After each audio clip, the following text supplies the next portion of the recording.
Welcome to another edition of Tesla Tips and Trips. You join me in Denmark. I've got a 2022 Tesla Model Y long range that I've rented for our European vacation, and I figured, you know what?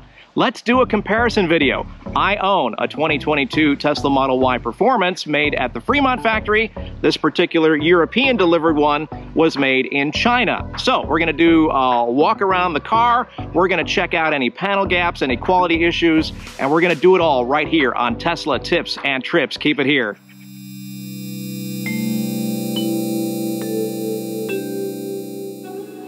All right, as we walk up to the car, I mean, it looks like a Tesla Model Y. It, you know, I mean, every aspect of the car looks pretty much the same as what we're used to in the US. Looking at the front here, I'm looking for panel gaps. I'm looking for any quality issues. Obviously, I have the frunk open right now. One thing I do want to note about the frunk, let's open it up here. It's about the same size. I mean, it's probably the same exact spec. I haven't checked on all the specs, but it looks pretty deep. We did a mini road trip here in Denmark. You probably saw it already, or it's coming to the channel soon. We fit a lot of stuff in here. Now, one thing to note about this frunk compared to my frunk on my performance model back in the US, the hood seems a little flimsier. Like it's a little more bendy when you close it. I don't know if I can do it one-handed here. Let's try. Yeah, it'll close. So I really have to use these edges right here to close it. It just seems, I mean, you can see, look at that. Mine, I don't think does that. I don't remember it being like that. I mean, you can hear it, you can see it, it's flexing right there. Look at that. I don't want to do too much, it's a rental and I don't want to be on the hook for that. Obviously a bug magnet, just like the US version. But let's take a look at the panel gaps here, if any. I'm just kind of eyeballing it here. I've had the car for about a week and a half now. I've had a chance to drive it a bunch. This is really kind of the first time I'm, you know, deep dive inspecting it here along with you. But I mean, the hood looks pretty good, pretty solid. Let's take a look at the headlights here. I don't see anything that sticks out. I mean, this is a spot that usually has a problem. Lots of people doing their lawn today. I don't know why. I tried to pick a quiet spot. Let's take a look at this. I mean, these are pretty tight gaps here. This door looks good. This is another area of concern on the US versions. Looks pretty good. Now, I will tell you from the back of the car, please forgive the wind. It's a little windy here. I can tell you from the back of the car, let's go take a look at that. If you look down the side of the car, you can see that front door is kind of sticking out from back here. I don't remember how mine was. But overall, I mean, the quality of the gaps or whatever, this is usually a big one for at least US made Model 3s. My Model 3 is like lifted up right here. I don't remember that problem with my Model Y. Again, this is a kind of a comparison from memory because you can't really have these two cars side by side. This is built for Europe and ours is built for US. But I mean, we have our iPhones made in China and all of our other stuff, laptops and countless other things made in China. We don't complain about that. So it's looking pretty good, pretty decent. Tires, you guys might want to know what tires come with it. These are Hancooks, 255/45 R19s. Obviously, these are the Aero wheels. On my Performance, I have the Uber turbines. Anything else you want to know about tires? It's kind of on the outside wall here. Made for extra load. I don't think the long range comes with Hancooks in the US. Again, I have a Performance, so mine came with Michelin's. And back here, same thing, 255/45 R19. So it's a staggered set. I'm sorry, match set. Mine's a staggered. So those are the tires and wheels, coming with the Aero package. Let's go around the other side of the car. Take a look. I mean, at first glance, I don't think anybody would even know this is the European version. I mean, there's nothing that stands out as, oh yeah, that's for Europe, that's made in China for sure. I looked up the VIN number. I'll throw it up here on the screen just to make sure it was made in China, and sure enough, yes it was. I used a a VIN locator. Again, here this is a major area, lots of things coming together, big intersection of panels and items, and it looks pretty good. It looks, I mean, dare I say, maybe better than some of the ones coming out of Fremont and now Texas. Here's another spot. I'm not sure what that is, some sort of delivery plastic or whatever. Again, nice here, maybe slightly off here, ever so slightly, I can feel with my finger, but man, it's not like it totally, you know, jumps out at you like, oh, that's a crappy build. It looks pretty decent. Definitely cool. I mean, I tried to hide the toilet paper. I guess I didn't do a good job. That was down at the sub truck. Hey, just being honest. We went on a trip, and here you have to bring your own toilet paper for some rentals. So this stands out right away. This comes with the car, and I think it slides out. Yep, slides up. Kind of tough with one hand, but it comes all the way out to here if you want to hide your stuff. It also folds all the way down if you want to fit, because see, this stops luggage from going in, but we folded it flat against this, and it worked out just fine.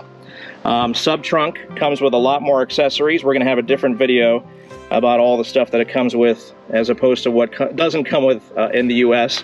We'll call that the European accessory video or something like that. Same exact mini sub frunk there, the flat one. Got to carry bags with you everywhere, like many parts in the US. Cubbies, kind of the same. I put inserts in mine at home. So this is that weird carpet. Same thing on this side. So basically the same exact there. I don't really see anything that stands out that's crazy different. Obviously, automated hatch here. Oddly enough, no exhaust pipes. I didn't see any exhaust pipes. I'm kidding, of course. So that's the exterior. Looking pretty good. Looking pretty good, actually. So now let's go to the interior and take a look and see if there's any changes or differences there. All right, taking a look at the interior of the car. Again, build quality, I'm not seeing anything that just jumps out at me as, oh my gosh, that's crappy. A couple things notice, I don't know if you notice it, but I notice it right away on the door compared to my Model Y Performance at home. First of all, this is carpeted. Mine is plastic, and I'm not sure how I feel about that, because that's a little awkward to vacuum. I kind of like the plastic. I know it scratches and stuff with water bottles and that sort of thing, but this is carpeted, and again, I'm not so sure how I feel about that. Very solid, by the way, feeling. Everything feels very solid. The other thing is mine doesn't have this wood accent on the door, so that's a little different. I don't know if the US ones are now shipping with that. They were kind of in limbo for a while, but mine does not have that, thankfully. I'm not a fan of the wood, as you know, on the channel. But that's me. Everybody has their own thing. Luckily, there are actually already ways to wrap and customize that. Does come with the carpeted floor mats, which we've definitely used up a little bit. I hate this about the stock floor mats. It does it the same thing here. It just does, it flops around and not quite right, even with the Velcro and stuff. Obviously, it's long range, so no custom pedals or anything like that. Right here on the seat, looks all standard. I think it has lumbar for the driver. I'll check the other side. I don't think it has it for that, because Elon deemed it unnecessary, so it must be.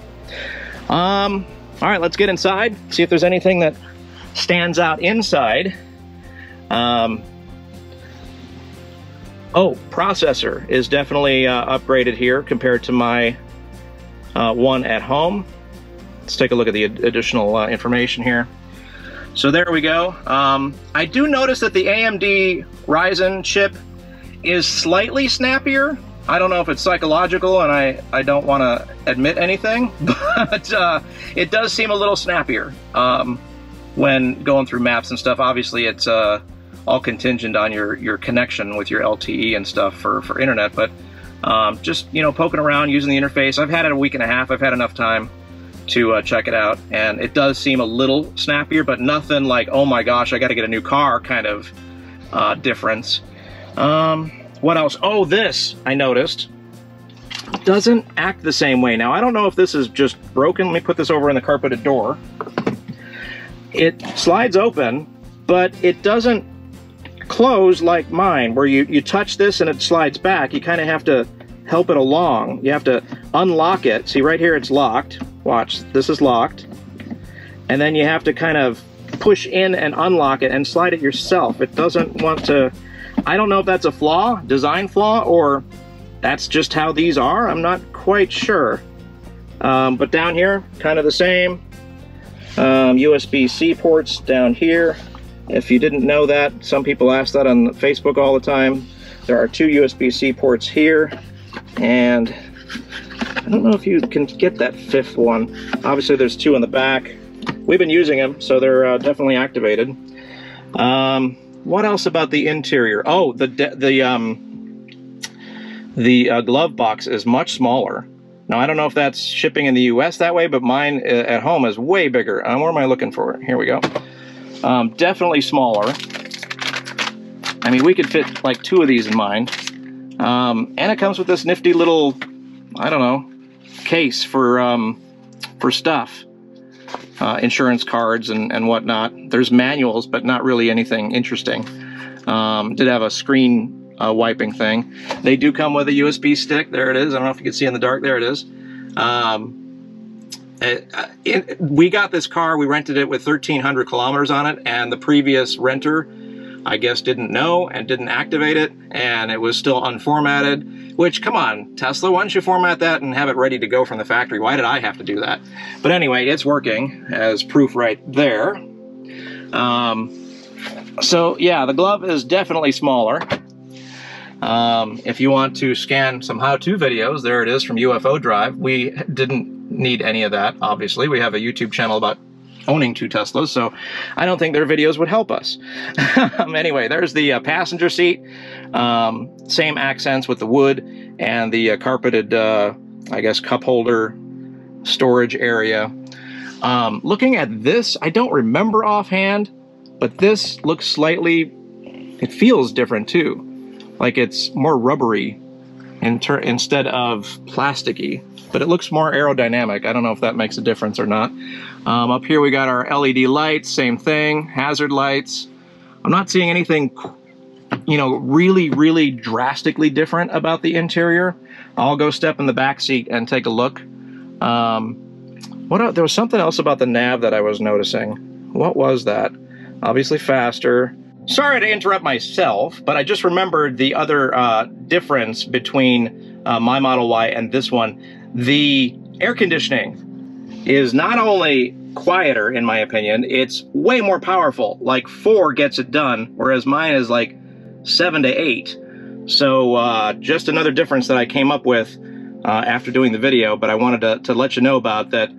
I don't know, the air conditioner seems better, quieter, stronger, at less fan level. So there's something also that was a difference. This is a long range. I thought that was only for performance, but I could be wrong. Again, one thing on this channel you know about me and my coverage, I don't pretend to know everything. I certainly don't know everything. So the Tesla wolves and sharks complaining on the channel have been few and far between, I think, because of my honesty, which is great. I appreciate that. Oh, let's open the charge port. It's definitely different. Did it open? Yep, it opened. So charge port is definitely different than in the US with the proprietary Tesla connector.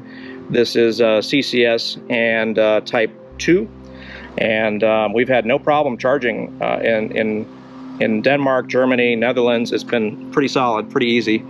I noticed one pin is bigger than the other. I wonder if that's supposed to be that way. I don't know. Looks good to me, though. All right, let's go take a look on the other side of the car, interior.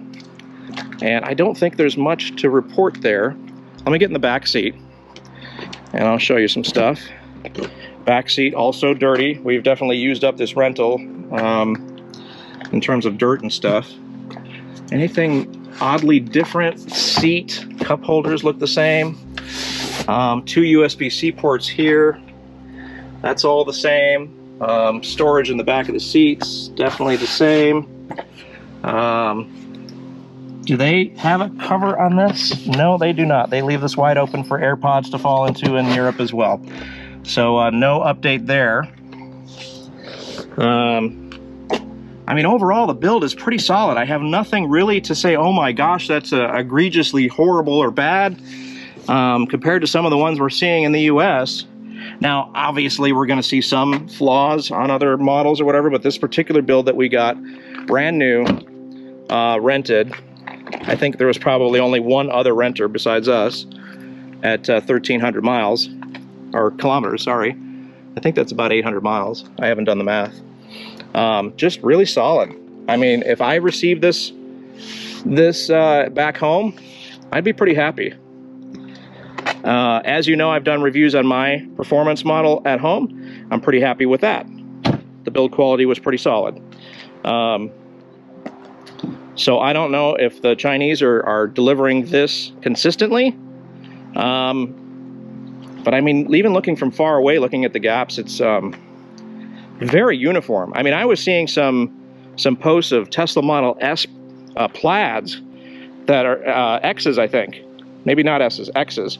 And they were just like all over the place with the panel gaps, and I'm not sure what's going on there. I know that's a brand new model. The Y's been out a little longer than the refreshed X's and S's, but man, they got to get better. This is a nice build, in my opinion. I only have one frame of reference. Now, I did go, when we went to the water park that you saw, or will see on the channel, there was a white Tesla Model Y long range as well, parked near us. And I didn't want to intrude or anything like that, but I did kind of look it over, and the panel gaps were about the same. The quality looked about the same. That one had Denmark plates. This one has Netherlands plates. I don't really think that matters where it's delivered to. They're all coming out of the Shanghai factory, so that shouldn't matter. I don't know what year that one was, however. This one is definitely a 2022. Again, I looked up the VIN. You saw it earlier. But it's got the blacked out trim. How ironic, by the way, that we rented a Tesla Model 3 long range, and they give us a gray Tesla Model Y long range. Basically the same car that we got at home, except it's not a performance. So real easy to spot in the parking lot for us, because we're used to looking for it. It's been a lot of fun renting a Tesla in Europe. It's nice having that familiarity, driving with the nav and knowing the supercharging infrastructure and all that kind of stuff. It's just one less thing to worry about when you're road tripping, especially in a very unfamiliar place. Our first road trip was Amsterdam to Viborg, Denmark, and it took 12 hours. We're hoping to best that. Coming up on Friday, we're leaving, and we need to get there in 8.5. So there you go. That's our little observation list of our 2022 Tesla Model Y performance back home and this rental unit in Europe. Obviously, I don't think any YouTuber can have these cars side by side. You can't bring these to the US, and you can't bring the US ones here. I mean, I guess you could, but I haven't seen it yet on YouTube, so I compared it the best I could. So there you go. Any questions about it? Any things that come to mind that I might have missed? Feel free to comment down below, and I'll answer as best I can. All right, so there you go, the Tesla Model Y and my little walk around, and I hope you enjoyed the little details that I do remember about the differences between my car at home and this rental unit. I think I compared some of the things that I noticed having it about a week and a half, 2 weeks, and that's it. That's the car. That's the build quality. That's some of the differences. Not many, if you've noticed. So if you like what you're seeing on the channel, feel free to like, comment, and subscribe. And we totally appreciate you joining us here. And tell your friends about us if they are living the Tesla lifestyle, if they are thinking about a Tesla, if you are thinking about a Tesla, if you've got a bunch of Teslas, if you've got Tesla in your life, consider subscribing to our channel, which is called Tesla Tips and Trips. Amazing. We'll catch you on the next video.